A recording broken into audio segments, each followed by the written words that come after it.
Hello children, welcome back in civics class. आज हम लोग डेमोक्रेसी एंड डाइवर्सिटी को आगे बढ़ाएंगे और देखेंगे पॉलिटिक्स ऑफ सोशल डिवीज़न, जो कि पार्ट 3 है। इसमें हम लोग मुख्य रूप से दो आंसर्स ढूंढने की कोशिश करेंगे। हम लोग वो है कि how do social division effect politics and what does politics do to this social division. बहुत समझने में कोई कठिन नहीं है ये कि how do social division effect politics. Social division का क्या इफ़ेक्ट पड़ता है किसी देश की पॉलिटिक्स पे। और सेकंड क्वेश्चन है what does politics do to this social division, और पॉलिटिक्स क्या करती है सोशल डिवीज़न्स को लेकर के।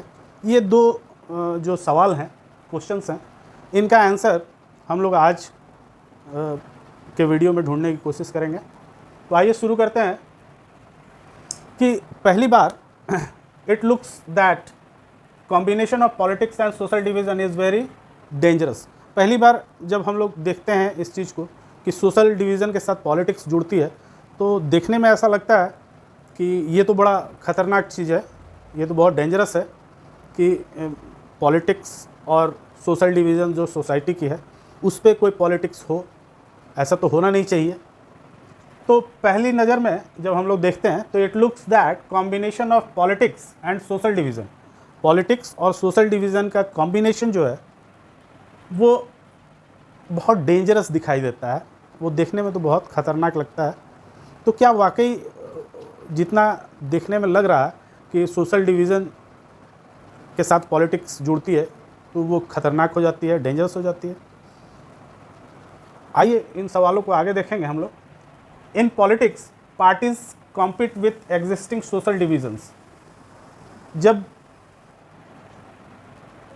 जो पार्टीज़ होती हैं वो एग्जिस्टिंग सोशल डिवीज़न जो सोसाइटी में होती हैं उनके साथ आपस में कंपटीशन हो जाता है with one party and another party, कि कौन उसका ज़्यादा लाभ उठा सके। इस चीज़ की कंपटीशन देखने को मिलती है within the parties. It changes into political division and lead to conflict. और ये केवल एक सोशल डिवीज़न नहीं रह जाता है, बल्कि एक पॉलिटिकल पार्टीज़ के आने के चलते वो एक पॉलिटिकल डिवीज़न बन जाता है। तो हम ये पा रहे हैं कि एक तरफ सोशल डिवीज़न जो एग्जिस्ट कर रहे हैं सोसाइटी में किसी कंट्री के अंदर, और उसमें जब पॉलिटिक्स शामिल होती है तो वो केवल एक सोशल डिवीज़न नहीं रहकर एक पॉलिटिकल डिवीज़न भी बन जाता है। It changes into political division and lead to conflict, violence, even disintegration of country। और ये इस हद तक बढ़ जाता है, कभी कभी इस हद तक बढ़ते हुए देखा गया है। इन सोशल डिवीज़न को जब पॉलिटिकल डिवीज़न में जब ये चेंज हो जाते हैं तो इनके कारण कॉन्फ्लिक्ट शुरू हो जाता है सोसाइटी के अंदर, और पार्टीज़ भी उसमें शामिल हो जाती हैं। वायलेंस शुरू हो जाता है, कई तरह के मार धाड़ और दंगे फसाद शुरू हो जाते हैं कंट्री के अंदर, और even disintegration of the country. और कभी कभी तो ये नतीजे बड़े ख़तरनाक हो जाते हैं और देश के विभाजन तक इससे संभव हो जाते हैं। तो देखिए बच्चों, ये सोशल डिवीज़न तो हर कंट्री में, हर सोसाइटी में है, क्योंकि ये बाय बर्थ भी जुड़ा हुआ है, बाय चॉइस भी जुड़ा हुआ है।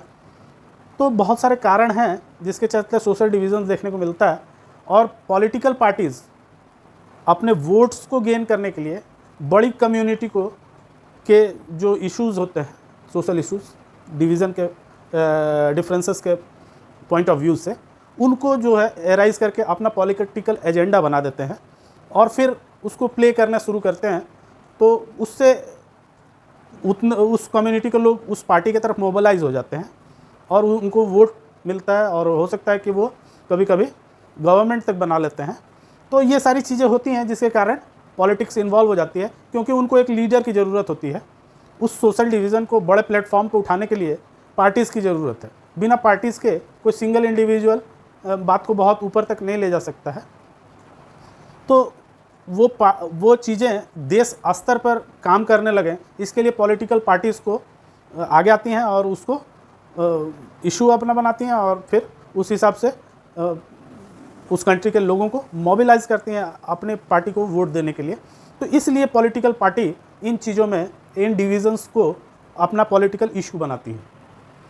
उम्मीद है आपको यहाँ तक समझ में आया होगा। अब देखिए कि रेंज ऑफ आउटकम क्या हो सकते हैं, तो कहाँ तक इसके आउटकम्स आ सकते हैं, कितनी दूर तक ये डिविजन्स हमको आपको लेकर जा सकते हैं, उसको हम लोग देखने की कोशिश करेंगे। इसमें हम लोग 2 कंट्री के केस स्टडी को देखेंगे, छोटी छोटी है, उसको हम लोग देखते हैं। तो फर्स्ट जो है हम लोग case study of northern Ireland की देखेंगे। नॉर्दर्न आयरलैंड यूके से के बगल में जस्ट जुड़ा हुआ एक कंट्री है। वहाँ पे जो है क्रिश्चियनिटी ही ज़्यादा पॉपुलेशन में, क्रिश्चियंस वहाँ पॉपुलेशन में ज़्यादा हैं। और जैसा कि हम लोग जानते हैं कि क्रिश्चियंस जहाँ भी हैं वहाँ 2 पार्ट में डिवाइडेड हैं। क्रिश्चियनिटी जो है वो एक तो प्रोटेस्टेंट हो जाते हैं और दूसरे रोमन कैथोलिक्स हो जाते हैं। तो वहाँ पर जो उनका कंपोजिशन था वो 53% प्रोटेस्टेंट थे और 44% रोमन कैथोलिक्स वहाँ रहते थे। रोमन कैथोलिक्स जो थे वो नेशनलिस्ट पार्टी को की तरफ उनका झुकाव था, वो इसको सपोर्ट करते थे नेशनलिस्ट पार्टी को, इसलिए क्योंकि ये रोमन कैथोलिक्स के इंटरेस्ट की बात को एराइज करते थे। और नॉर्दर्न नेशनलिस्ट पार्टी जो है वो Northern Ireland want to unified the republic Ireland. ये लोग जो थे रोमन कैथोलिक्स, ये नॉर्दर्न आयरलैंड के साथ रहना चाहते थे because Catholics were in majority in Northern Ireland. अब ये लोग कैथोलिक्स थे और नॉर्दर्न आयरलैंड के साथ रहना चाहते थे। नॉर्दर्न आयरलैंड के साथ इसलिए रहना चाहते थे क्योंकि वहाँ कैथोलिक्स मेजॉरिटी में थे। और प्रोटेस्टेंट के साथ ठीक इसका दूसरा ये था, वो यूनियनिस्ट पार्टी के साथ रहना चाहते थे और they want to remain with UK. और ये लोग यूनाइटेड किंगडम के साथ रहना चाहते थे क्योंकि वहाँ प्रोटेस्टेंट मेजॉरिटी में है। यानी 2 कंट्रीज़ थी, एक यूके जो बड़ी थी और नॉर्दर्न आयरलैंड छोटी। उसका ऊपरी नॉर्दर्न पार्ट जो था वहाँ की बात हो रही है, वहाँ पर प्रोटेस्टेंट और रोमन कैथोलिक्स 53% प्रोटेस्टेंट और रोमन कैथोलिक 44% वहाँ रहते थे। रोमन नेशनलिस्ट पार्टी को सपोर्ट करते थे और नेशनलिस्ट पार्टी ये चाहती थी कि नॉर्दर्न आयरलैंड जो है वो यूनिफाइड रहे रिपब्लिक आइलैंड के साथ। वो जो नीचे वाला पोर्शन था वो रिपब्लिक आइलैंड था और उसके साथ नॉर्दर्न आइलैंड बना रहे क्योंकि वहाँ पर कैथोलिक्स की मेजॉरिटी थी। लेकिन प्रोटेस्टेंट के साथ ऐसा नहीं था। प्रोटेस्टेंट यूनियनिस्ट पार्टी के साथ थे और वो चाहते थे कि वो मिल जाएं यूनाइटेड किंगडम के साथ क्योंकि वहाँ पर प्रोटेस्टेंट मेजॉरिटी में थे। तो जो जिस कम्युनिटी को बिलोंग करता था उसके साथ साथ एक पार्टियाँ लग गई थी साथ में और दोनों एक दूसरे को एक यूके की तरफ खींच रहा था। प्रोटेस्टेंट जो थे वो अपने आप को यूके की तरफ खींच रहे थे कि हम यूके में मिलना चाहते हैं और रोमन कैथोलिक्स जो थे वो चाहते थे हम लोग रिपब्लिक आइलैंड के में मिल जाए। अब इन दोनों के बीच जब पार्टियां इसमें शामिल हो गई, जब ये पॉलिटिकल इशू बन गया तो काफ़ी लड़ाइयाँ हुई, काफ़ी लोग मारे गए और उसके बाद एक ट्रीटी साइन की गई, पीस ट्रीटी यूके की तरफ से, तब जाकर के वहाँ पर शांति आई। तो हम लोगों ने ये देखा कि प्रोटेस्टेंट और कैथोलिक्स के बीच किस तरह से इस बात को लेकर विवाद हुआ कि वो जहाँ पर जो मेजॉरिटी में है उसकी तरफ अपने को ले जाने की कोशिश करने लगा, जिसके कारण ये सारी लड़ाइयाँ हुई, काफ़ी लोग मारे गए और अंत में फिर पीस ट्रीटी हुई और फिर वहाँ जाकर शांति हुई और कोई भी डिवीज़न नहीं हुआ। तो ये तो थी एक कहानी जो ये बताती है कि पॉलिटिकल पार्टीज़ जब जुड़ जाते हैं सोशल डिफरेंसेस को लेकर तो वो देश के जो है डिसइंटीग्रेशन के तरफ ले जाता है कंट्री को। अब हम लोग देखते हैं एक दूसरी छोटी सी केस स्टडी है। In case study of Yugoslavia, ये यूगोस्लाविया देश की एक केस स्टडी है कि in case of Yugoslavia the story did not have happy ending. लेकिन जैसा कि यहाँ पर पीस ट्रीटी हो गई और सब शांति हो गया और जैसे पहले थे वैसे फिर बन गए अपने जगह पे, तो अंततः शांति आ गई वहाँ। बट यूगोस्लाविया में जो हुआ उसका एंड अच्छा नहीं हुआ, हैप्पी एंडिंग नहीं थी वहाँ की। Political composition along religion lead to the disintegration of Yugoslavia into 6 independent country. और यूगोस्लाविया में रिलीजन के आधार पे वहाँ कॉन्फ्लिक्ट पैदा हुआ और वो कॉन्फ्लिक्ट ऐसा पैदा हुआ कि यूगोस्लाविया देश टूट करके 6 छोटे छोटे कंट्रीज़ में डिवाइड हो गया और देश का डिसइंटीग्रेशन हो गया। तो इन दो स्टोरीज से हम लोग ये समझते हैं कि अगर पॉलिटिकल पार्टीज़ सोशल इश्यूज़ को बहुत ज़्यादा स्ट्रेच करते हैं, बहुत ज़्यादा खींचते हैं और मतलब एक समाधान की ओर नहीं जा पाते हैं और अब सिर्फ अपने हित की बात को सोचते हैं, तो वहाँ स्थिति कंट्री के डिसइंटीग्रेशन तक पहुँच जाती है। तो बच्चों ये तो था 2 स्टोरी और ये थी। अब हम लोग आखिर अंत में पाते क्या हैं, तो कंक्लूज़न देखने की कोशिश करते हैं हम लोग कि कंक्लूज़न में हम लोग आखिर पाते क्या हैं।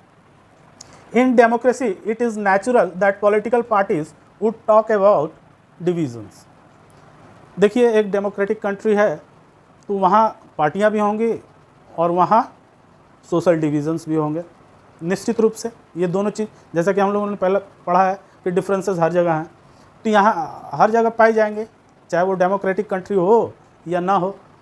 डेमोक्रेटिक कंट्री में थोड़ी लिबर्टी बढ़ जाती है और वहाँ पॉलिटिकल पार्टीज़ का असर होता है, जैसे कि हम लोग पावर शेयरिंग में पढ़ा है कि पॉलिटिकल पार्टीज़ के पास भी बहुत पावर्स होते हैं।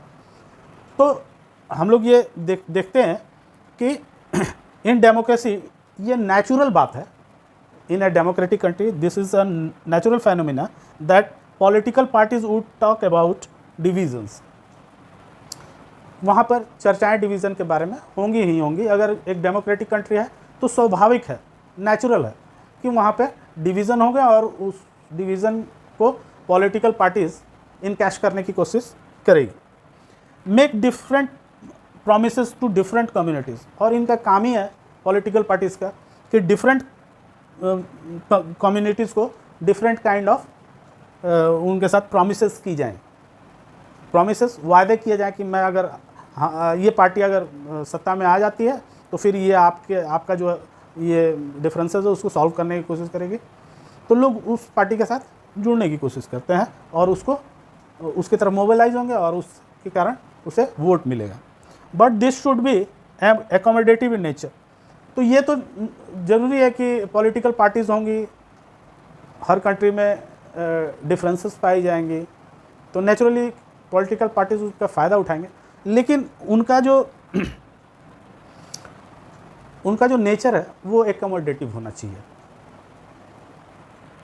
All division does not lead to disintegration of the country. और हम लोग अंत में ये मानते हैं कि डिवीज़न है, हर चीज़ें हैं, लेकिन सिमिलैरिटीज़ भी हैं और हर डिवीज़न डिसइंटीग्रेशन तक कंट्री के नहीं लेकर जाता है। एक पॉजिटिव थिंकिंग के साथ हम लोग एक डेमोक्रेटिक कंट्री में रहते हैं और ये मानते हैं कि देश हमारा है और हमको उसके साथ बने रहना है। तो बच्चों ये तो था डेमोक्रेसी एंड डाइवर्सिटी, और इसका एक पार्ट और आएगा जिसमें हम लोग डिटर्मिनेंट्स देखेंगे, उसके ऊपर उस क्लास में चर्चा होगी। तब तक अपने दोस्तों के साथ शेयर कीजिए और लाइक कीजिए वीडियो को। Thank you.